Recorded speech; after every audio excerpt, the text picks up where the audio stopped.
Bonjour tout le monde! Une petite vidéo de vacances. Moi, je suis en vacances définitives, mais pour ceux qui sont en vacances. Bon, ben, comme je disais, on est en juillet, on arrive au mois d'août, et puis la propriété est à son plus beau, là. Il y a des fleurs qui ont fini, j'ai des fleurs qui ont fini leur saison, puis d'autres fleurs qui viennent d'arriver.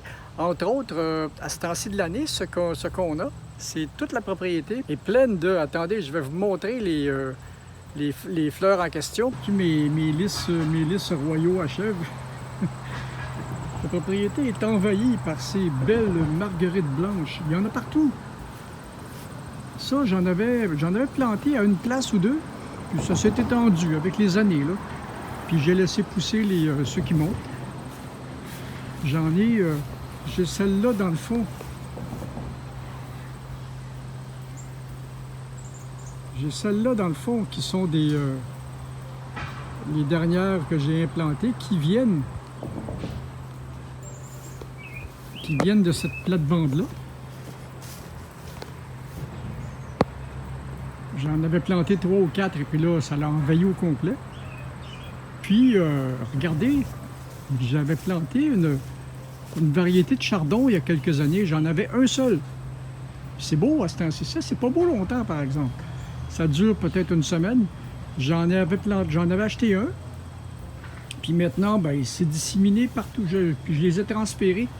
Quand j'ai défait cette plate-bande-là, je les ai transférés là. Puis ils ont prospéré. Ils aiment l'endroit. Puis il y en a là aussi qui ont poussé tout seul. Parce que normalement, quand j'ai... on va se reculer un peu, puis naturellement, les rubéquilles jaunes, ça s'est vraiment insinué partout, mais partout, dans toutes les plates-bandes. Je ne sais pas pourquoi. J'ai d'autres... j'ai des échinacées, mais qui ne se multiplient pas comme ça. Ça, cette échinacée-là, c'est les rubéquilles, je ne sais pas, là. Mais c'est effrayant comment ça se dissémine partout, là.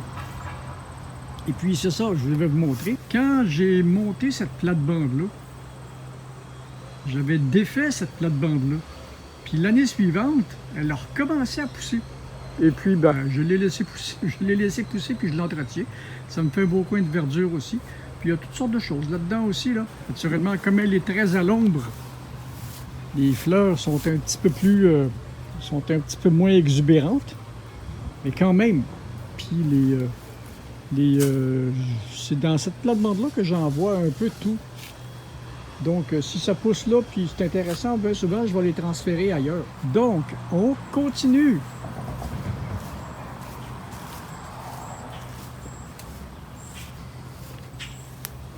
J'ai cette échinacée-là qui avait de la misère un peu à son ancien endroit.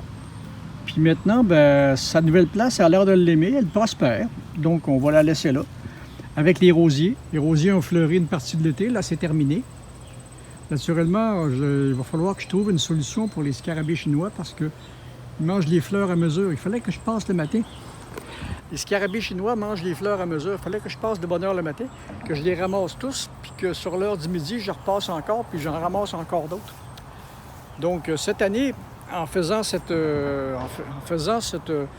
mouvement-là de les ramasser une couple de fois par jour, ben, j'ai limité un peu la casse en ce qui a trait à la destruction des feuilles de mes plantes un peu partout. Puis ils ont l'air à particulièrement aimer les plantes qui produisent des fruits. Parce que j'en ai trouvé beaucoup dans les rosiers aussi. J'en ai trouvé beaucoup sur cet arbre-là aussi. Ils ont l'air à l'avoir laissé tranquille un peu, là, mais quand même, il y a de la destruction. Puis, j'ai pas trouvé beaucoup d'insecticides qui sont efficaces contre ces ravageurs-là. Et puis, que dire des capucines? J'en ai beaucoup, ça sent bon. J'en rentre à la maison assez régulièrement. Ça donne une belle odeur à la maison. Et puis, ben... c'est un petit peu ça qui est ça pour aujourd'hui. Puis le jardin, ben là, pour ce qui est des tomates, cette année, la température est absolument géniale pour ce genre de production-là. Donc, je vais avoir une production de tomates presque record parce que j'avais planté des gros plants aussi pour avoir des tomates, des grosses tomates. Et puis, ben, ça prospère. Je vais avoir beaucoup de travail de mise en conserve de ça cet automne à faire. J'ai commencé à mesure qu'elles arrivent, je les fais attendre. Puis quand il va en avoir assez, ben, je commencerai à faire le processing. Parce qu'avec les tomates, ce que je fais, comme c'est tout pour être monté en sauce ou pour être monté en jus, les grosses tomates pour être montées en jus. Donc, s'il n'y en a pas assez qui arrivent, puis j'en ai beaucoup trop en attente, puis je n'aurai pas le temps de faire les cuissons qu'il faut, ben je les gèle. Puis quand je les dégèle pour les travailler, elles sont comme si elles avaient été étuvées. La peau s'enlève là, comme si elles avaient été ébouillantées. Un petit truc que j'ai découvert avec les années. Pour ce qui est des concombres, ça n'a pas été une merveilleuse année. Parce que ça demande beaucoup d'humidité, puis j'ai pas vraiment assez d'humidité sur le terrain. Il faudrait que j'arrose à peu près tous les jours. Mais là, fait que chaque fois qu'il y a une pluie, les plants deviennent beaux, puis quand on a une couple de jours sans pleuvoir, ben, les plants, ils viennent pas beaux. Puis naturellement, ben, les petits melons, naturellement, les melons vont bien. On va en avoir quelques-uns à manger. C'est la même chose pour les haricots. Les plants sont venus immenses. Puis c'est ma plus grosse récolte de haricots avec aussi peu de haricots plantés. Ça, je suis très content de cette culture-là. Puis pour ce qui est des autres, pour les carottes, les betteraves, ça a l'air à très bien aller. Ça va être record aussi. Les betteraves sont déjà une bonne grosseur. Puis les carottes, ça va bien.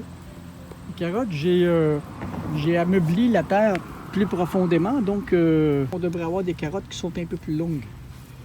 Bonne chose.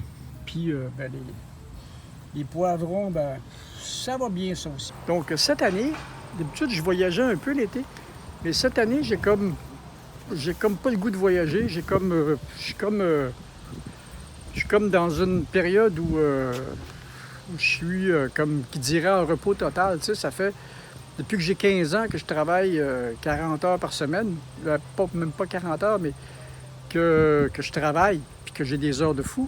Parce que même quand j'étais à l'école, j'allais à l'école, puis le soir, je travaillais, puis dans le jour, c'est arrivé même que je dorme dans mes cours. Puis il y a une période de 94 jusqu'à 2016 à peu près, où je roulais 50-60 heures par semaine. Là, je suis vraiment tombé dans le repos total. Là. Je suis en mode, il n'y a plus rien qui presse. Puis à partir de l'année prochaine ou à partir de cet hiver, peut-être qu'on va bouger un peu plus, mais ça ne me le dit pas vraiment. J'ai besoin, je me repose, je profite. Fait qu'un petit peu de méditation, un petit peu de lecture, l'entretien de la propriété qui me prend du temps, puis le jardinage, puis les plates-bandes, ben ça, c'est pas un travail, c'est comme ça fait du bien. C'est tout, ça fait du bien. Bon, ben, c'était juste ça pour aujourd'hui. À la prochaine. Amusez-vous bien. Si vous aimez mes vidéos, donnez-moi un petit pouce qui fait plaisir. Puis, ben, c'est ça. Peut-être que je vais faire un voyage d'ici la fin de l'été. Mais c'est pour ça que je fais moins de vidéos. Je bouge pas beaucoup, puis il se passe pas grand-chose dans ma vie. Bye!